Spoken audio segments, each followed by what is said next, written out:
करून घेतले आहे। इथं ते भेंडी तेलात व्यवस्थित परतून घ्यायची, जेणेकरून झालेली आहे। आता आपण ही काढून घेणार आहोत।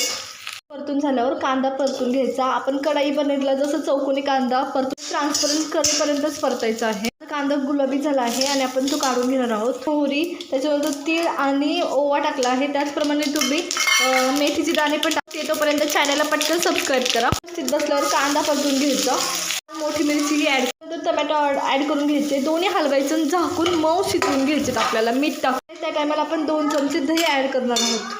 तर मी हळद, त्याच्यानंतर 1 चमचा लाल तिखट, त्याच्यानंतर 2 चमचे धनेपूड ॲड करणार आहे। आणि सगळं व्यवस्थित परतवल्या गेल्यानंतर आपण मगाशी तळलेली भेंडी आणि कांदा ॲड करून व्यवस्थित गोष्टी हलवून घ्यायच्या आहेत। खरं तर चीज क्यूब ॲड करतात, पण मी नाही करणार। तुम्हाला हवं असेल तर नक्की करा। 1 चीज क्यूब ॲड करा, झाकण ठेवून 10 मिनटं ही भाजी वाफवून घ्यायची। आपला भेंडी डोप्याचा झाला आहे का, टेस्टी असा